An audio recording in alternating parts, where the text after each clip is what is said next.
So this LA gangbanger that Adam 22 thought he was pretty cool with or had a friendship with just threatened to beat up Adam 22 when he sees him. He blocked me. He's very upset about it. He told me he's gonna whoop my ass. I'm kind of living That's in what he fear. said? He told me he's gonna f me up. Yeah, sensitive ass. it's a show.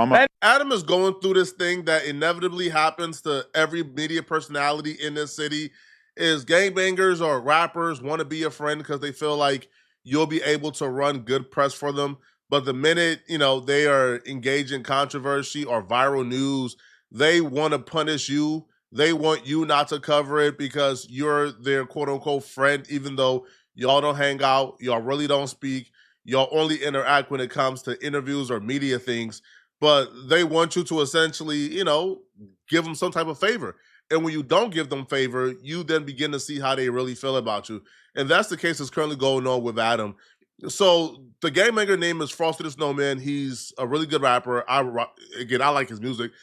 But Frosty has a side hustle, and his side hustle is he goes from store to store stealing Pokemon cards.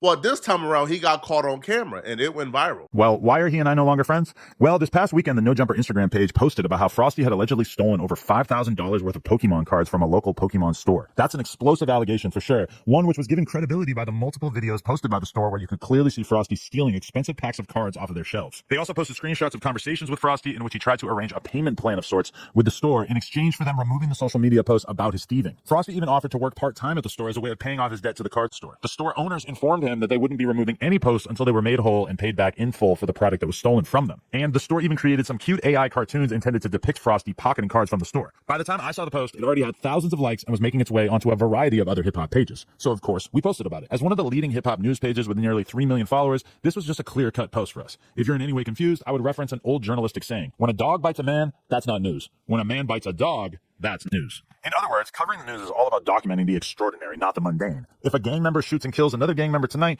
you probably won't even see it in the news unless you go digging for it. But if a famous person so much as shoves someone and is captured on video, that's the kind of story that will probably be given coverage by every media outlet known to man. In other words, a random dude stealing $5,000 worth of collectible trading cards, who cares? But when someone as well known as Frosty is caught red-handed with both videos and DM conversations to support the initial story, now that's news. Within minutes of the post going live, Frosty was blowing up my phone asking me to remove it. Take this down from me. Got my whole family calling. Let me know before it go viral. Man, I know you see my messages, Adam. What the and you know I got a warrant. Come on, blood. This some police shit. I said, just saw this. It's already everywhere, honestly. Bro, no, it wasn't. You got like 1 million followers. And I said, sorry, G. I would take it down if it wasn't such a clear viral story that everyone's gonna post. Frosty said, yeah, that's weird, bro. Using me for clout. Don't even care if I get caught. It's one Instagram post, brother. They're gonna repost from your page thinking it's cool. I said, it's the news. Sorry, G. He said, bro, you got 2.9 million followers. SMH. That shit is fed shit. Nobody was blowing up my phone until you posted it, dog. Now my grandma can call me. You're Adam 22. You forgot?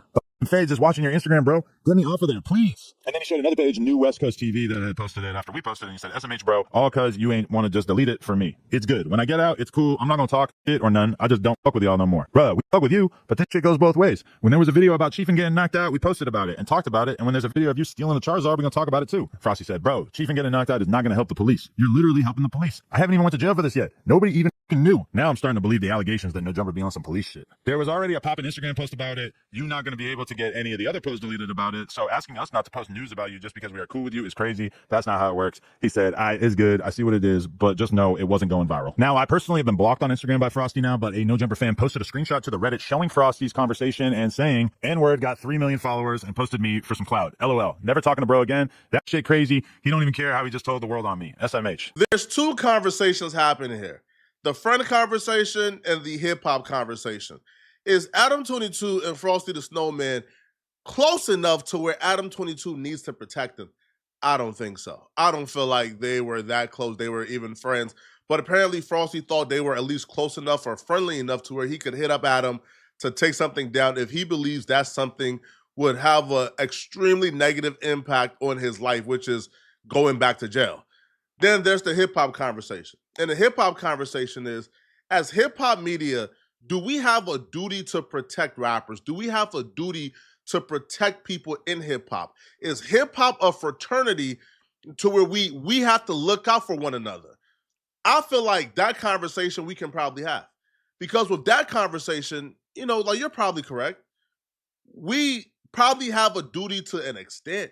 Like, if you're out here murdering people, we don't have a duty to protect you. But if you stole some Pokemon cards and you're in the process of trying to mitigate the situation or get it paid back, and we post it even though it could get you locked up, that's tricky, like that's tricky because it's news. Adam's thought process is other pages is posting it. So if they're going to post it, then us posting it really doesn't do a dent or really doesn't cause any harm.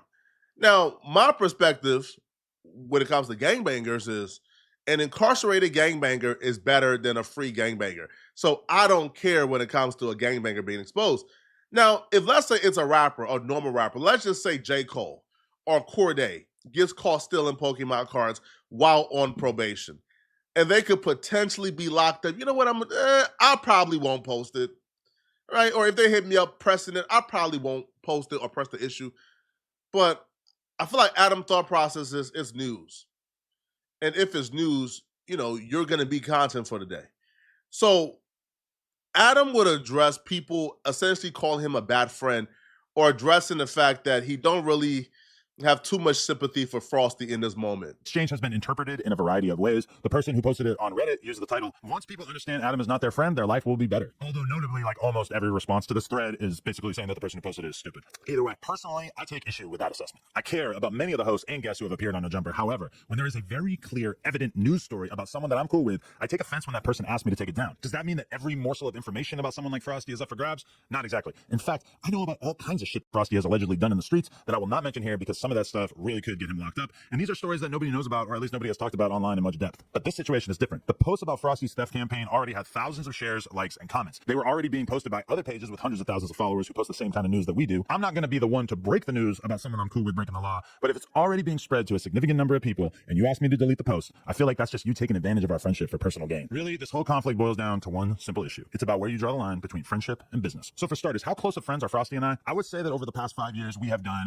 one interview and DM'd or texted back and forth maybe like a dozen times. I definitely wouldn't say that we're close friends. He's never worked for me. This situation would be different if it was somebody like Brick Baby or Lush stealing the Pokemon cards, but to be honest, I think that both Brick and Lush would understand that No Jumper basically has to post about this sort of thing in order to do a decent job covering the news. That's why when 4 Extras showed up looking for Brick Baby at the office, we made content about it. When Lush passed out in a pool of his own vomit on the floor in No Jumper, we posted about it. When P Nice may or may not have choked Brick Baby out at the office, we made content about that too. No Jumper as a business exists for the sole purpose of creating content, and unless we have an incredibly good reason not to, we're gonna make some content. And beyond that, what Frosty did was wrong. In this situation, I empathize more with the guy who owns a retail store and is trying to make some money by selling Pokemon cards than Frosty, who apparently had formed some sort of bond with the owners and was taking advantage of his kindness by having one of his girls steal from them when their backs were turned. Sometimes I think I just need to lay out my ground rules better so that people will be less confused when these kind of things happen. If you are a rapper or any kind of celebrity and you're in the news, the fact that No Jumper will probably post about you is totally unrelated to our friendship, and I quite frankly resent you for trying to leverage our friendship to get a post removed. In much the same way, maybe one day as a rapper, you will create a piece of music that we end up discussing on the podcast. You and I having a cool friendship does not mean that I'm going to get on the podcast and lie about it and say that it's great when I do not care for it. That's not an example of me betraying our relationship. It's an example of you trying to manipulate a member of the media into doing your bidding. I have lost countless friendships as a result of standing on business when it comes to reporting the news. I've had people threaten me and my employees over things that we've reported on. And I've said this many times before, but I don't really care. If No Jumper reporting on you in a way that is less than favorable is enough to make you not like me anymore, that's fine. Clearly, our relationship wasn't all that strong in the first place. And on top of all this, Pokemon might just be a way to make money for Frosty, but it's more than that to me. In fact, I've been playing Pokemon Go every day for almost 10 years. I'm a level 50, which ChatGPT estimates a hardcore player will need 2 or 3 years to reach. And on top of that, I have caught over 200,000 Pokemon and visited over 100,000 different Pokestops. I have 917 shinies, and I don't even play on community days. In fact, I even have 5 shiny Mewtwo's. And Frosty, you could have just asked me for one. In other words, Frosty, you done fuck up. Personally, I don't think that you should be mad at me, but if you are, I don't really give a fuck. In the future, if we do end up on good terms again, please don't ask me to delete legitimate news stories. I 100% agree with the sentiment. Y'all know my rule, bro.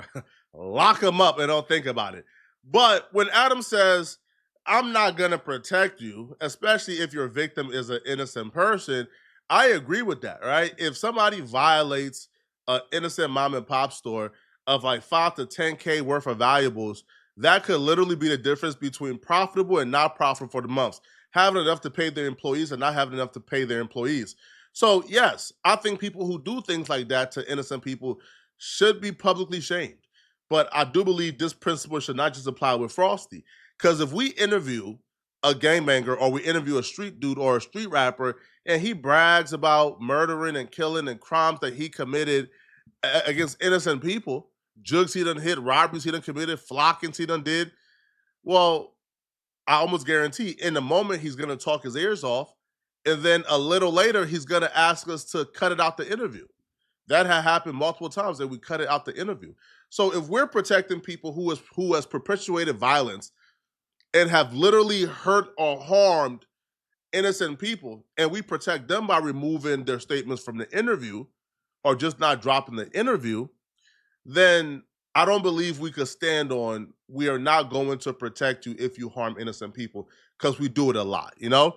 And when I heard Adam talk about it though, it did kind of feel like outside of that, it felt like Adam has like this sentimental connection with Pokemon and Pokemon cards that he kind of just value, like the love of the game or the culture of Pokemon over whatever connection he has with Frosty. And this kind of felt personal.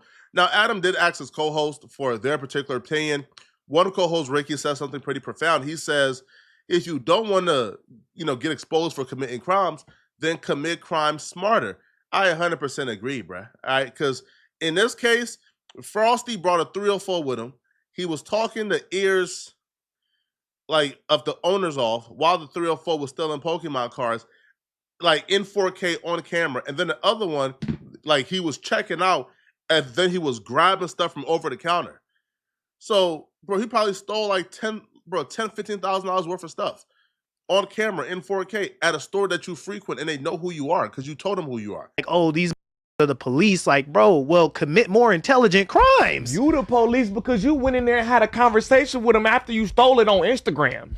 You the police. We're not even talking about that part. You offering to work for me, I can pay you back money. We're not even talking about that $500 plans. You the police. You incriminating yourself, gang. You didn't even have a hoodie on, bro. Is so fire. Bro, y'all gotta start watching academics and Flacco break down these crimes, bro, so y'all can improve your criminal gang, bro. Because y'all are. That's the equivalent of dining, dashing, and washing the dishes to pay your bill, man. I ain't gonna lie, yeah. You watching they be breaking some down. Flacco had a laughing at man, take notes.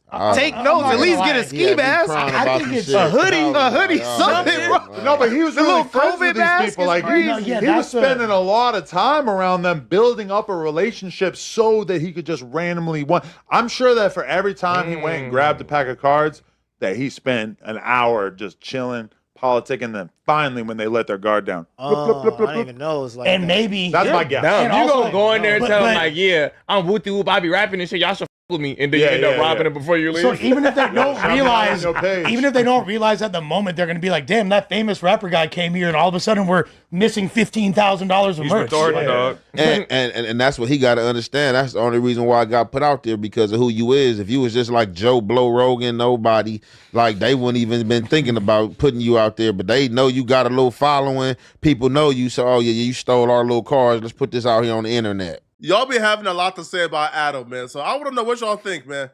Let me know in the comment section. Did Adam do the right thing or did Adam do the wrong thing, man? At this point, I don't even think it matters what Adam do. Y'all gonna find a way to call Adam out. So I'm really interested to know, man, because we have a disdain for criminals or gangbangers on this channel, and y'all also have a disdain for Adam. So I want to know which side you guys are on this channel, man. Let me know, okay? And if you're still watching, click on this video here, man, to find out how this new evidence at the Young Dolph trial proves that, Yo Gotti is in some big trouble. Click on this video right here to find out what I'm talking about.